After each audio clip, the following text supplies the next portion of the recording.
Well, can you lose your home to foreclosure while still being current on a mortgage? Today we're going to take a look. Stay tuned for Prudent Money.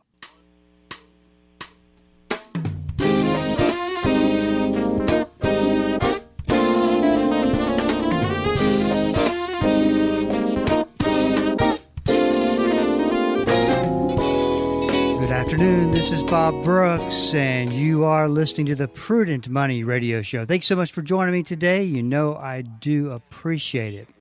Well, in times like these, financial problems are starting to show up for millions of people across the country. The concerning part about it is that if we are developing, let's say, an unemployment problem, we're only at the very beginning stages of it. Usually unemployment problems appear and quickly build.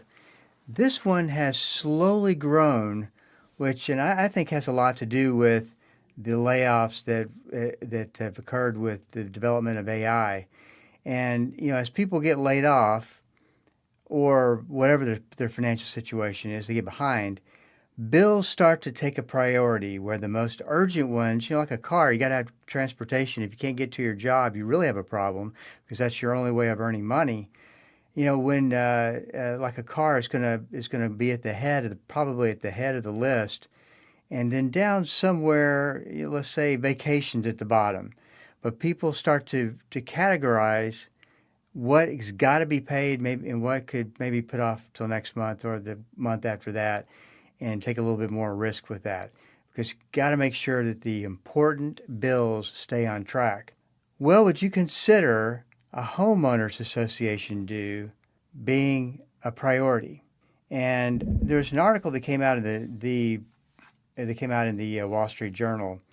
And it says that homeowner associations are getting more aggressive about pursuing people who rack up unpaid dues, skipping informal grace periods to make up the payments, and turning delinquent accounts over to lawyers.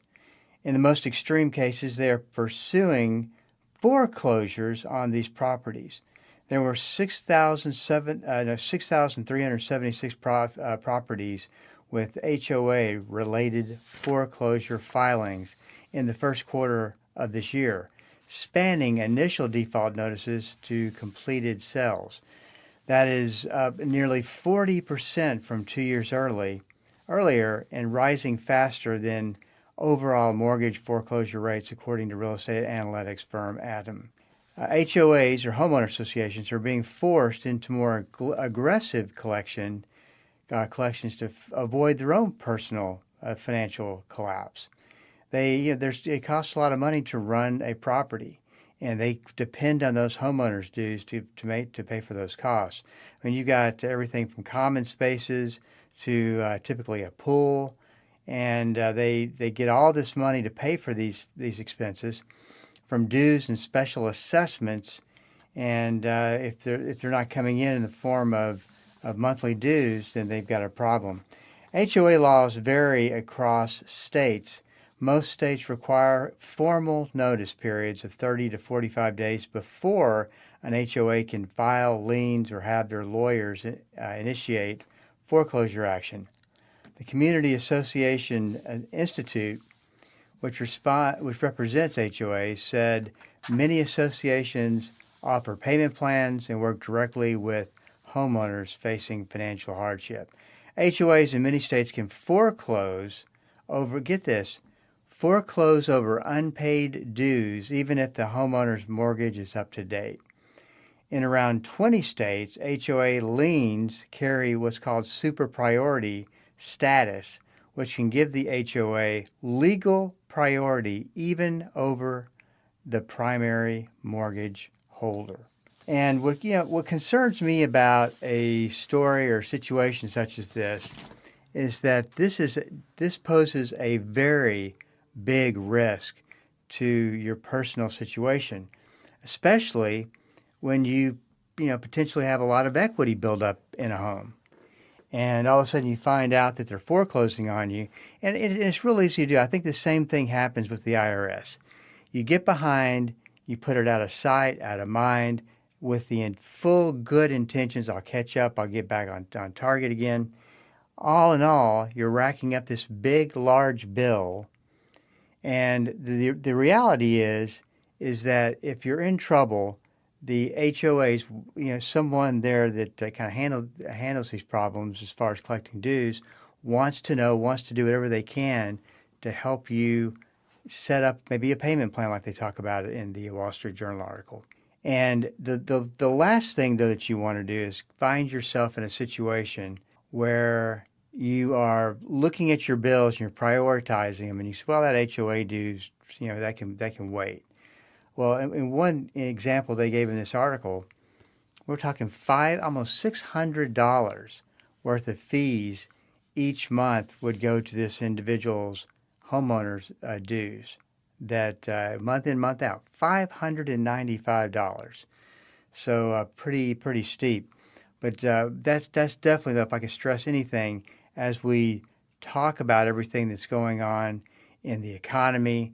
And of course, once again, if you listen to anything that comes out of Washington, everything's great. There's no problems.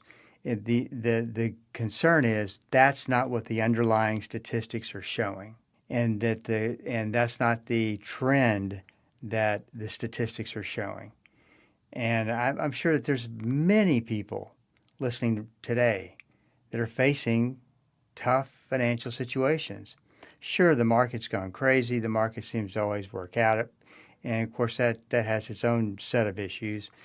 But it's just the one thing I want to stress is do not put that HOA due on an island out by itself and just think you'll get to it, because if you don't, you're going to have really, really big problems. The good news is, and I think that this is, you'd have to check your state that you live in. I think that this is the case in most of the country. They have to notify you / warn you that a foreclosure proceedings have begun. So maybe you have a little, and I don't think these HOAs, it's not necessarily something they want to do. In fact, I think they do everything possible, most of them, to avoid this, because it's not ideal for anybody to lose your house over a set of dues. But as we talk through, what those HOA dues are there for. It's a very intricate part of the living community, the neighborhoods, and so you just want to make sure that you've gotten that taken care of. This is Bob Brooks, and you are listening to the Prudent Money Radio Show. I talked a little bit about unemployment a second ago. And that is something that it's interesting, because you really have a slowly developing unemployment problem where unemployment is just dropping bit by bit, very slowly at a methodical pace. And typically you don't have that. Typically you have unemployment making big jumps to the downside. A lot of people lining up to get unemployment benefits, and you're seeing it trickle in. I think that's the AI effect, if anything.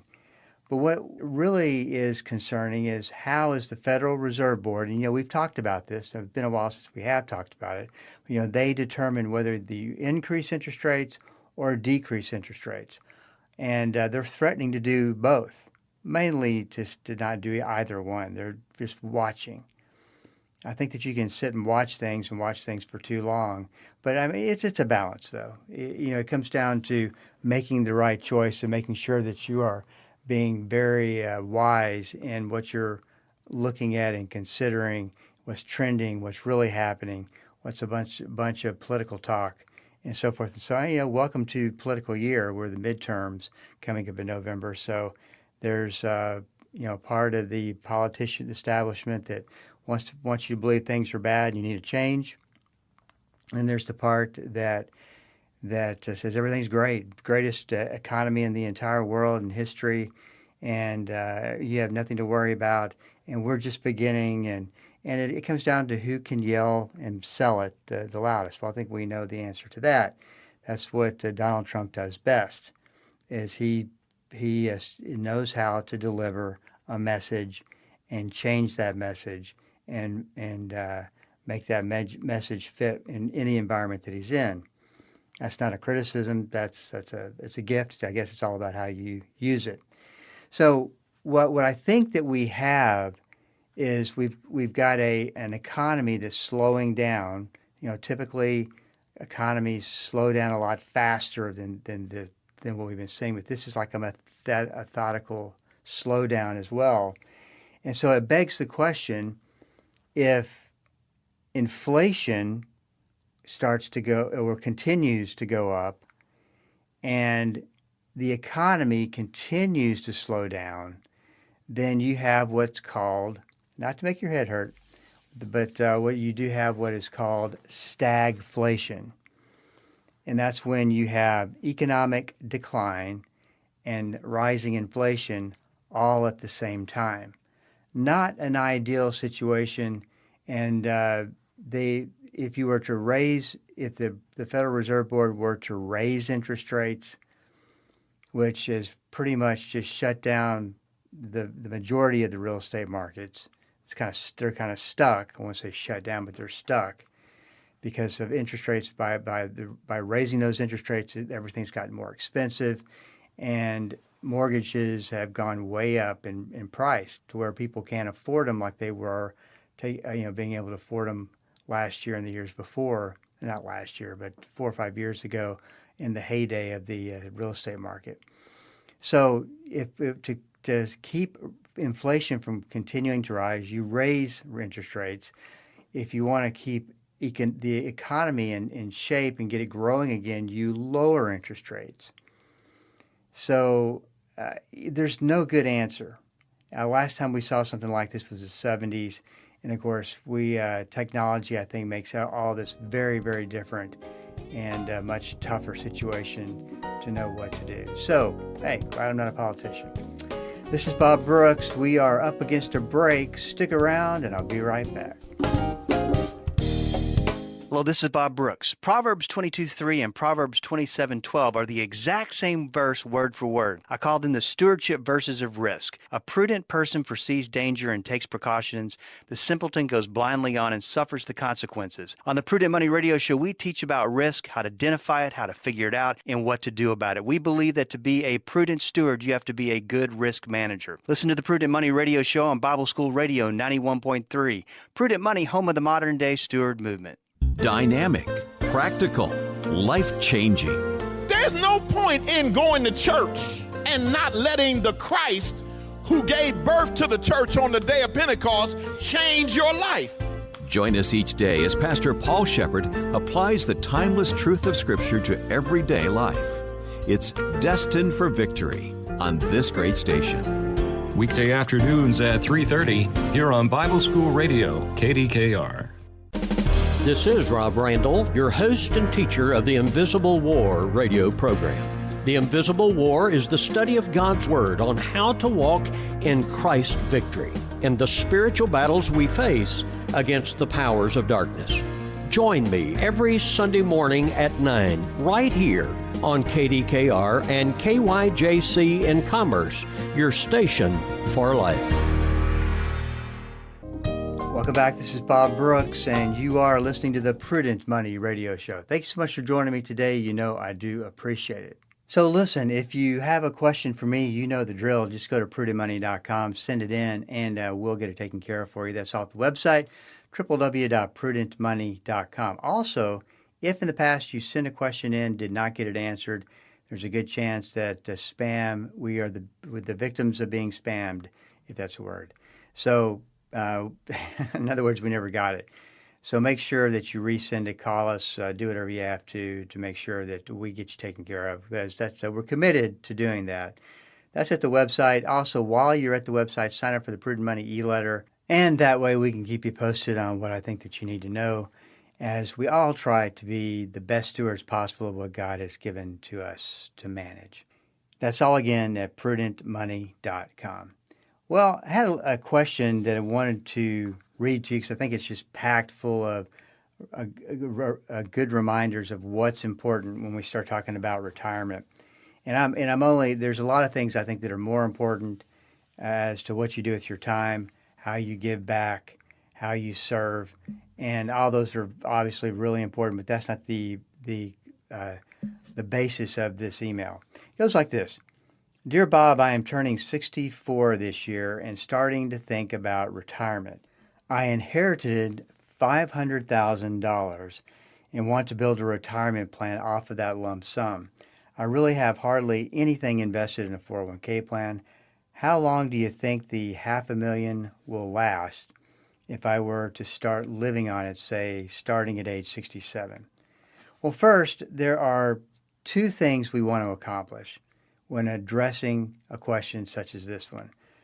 First of all, and this is critical, we talk about it all the time, that is, we got to make sure we're asking the right questions. What this listener is focusing on is, how much will all this pay out and for how long? Well, that's not the right question for today. That's a question that we build to and we get to. But we got a lot of questions that we need to be asking, and we'll talk about those. But that's the first thing to keep in mind. The second, we want to determine if this individual is in what they call the risk zone. Now, the risk zone is 5 years before retirement plus the next 5 years after retirement. And what you do in that particular period is going to be critical as to if what you've built up, the plans you've put together, the things you want to do could drastically change if something does not happen, if something negative happens in that first 5 years and the second 5-year period. So obviously he is in that risk zone. So that requires quite a few other things that we need to look at and determine. So we'll talk about that. But once again, are we asking the right questions, and what are the right questions to ask? And number two, are we in the risk zone, which we are? The first thing that you need to know is, what is the desired inflation rate? I have seen people get completely out of control with the inflation rate. And it's one of those things where when you pick one, I think people tend to, especially looking at the long term, tend to overstate what the inflation rate will probably be on average. So I would say that I would be between that 2 and 2.5%, and it's one of those things where you just have to. You never create a plan. Let me say it this way: you never create a plan, and that plan stay set in stone. You put together a plan knowing that you're going to change things along the way, that you have a flexibility about changing things. So having said that, if the cost of goods and services are going up way faster than you anticipated, then you have to change your numbers somewhere and account for that. If not, you're going to run out of money quicker than you had anticipated as, what you set your goals at. So, a couple things to mind. I think 2 to 2.5 is a good benchmark average interest rate inflation rate to start out with. And that can always be changed. The second thing to always remember is that you spend money different than I spend money. You spend money different than your neighbor spends money. So we have our own, what I call our own inflation rate. And oftentimes it is not as high as what you're seeing described in, pop culture finance, for instance. So I think, 2 to 2.5% is a decent number. Growth rate, also a very important number, has a direct link to risk. With your growth rate, you're trying to find out how much risk that you want to take, because obviously if you want to grow at 8 to 10%, which I would never take a retirement plan, especially if you're in the risk zone, and start shooting for those numbers. We'll talk about that. But if you're, a 5 to 6% return, and is generally something that I think is reasonable to shoot for, If you want to get a little bit more aggressive, maybe that's 6 to 7%. But I would try to make things work at those risk levels. If you find that down the road you want to take more risk in certain periods, and in others not, I mean that's all about risk management. So that you're not setting all this once again, you're not setting all this in stone, never to be changed. This is just where we start out to see where we land.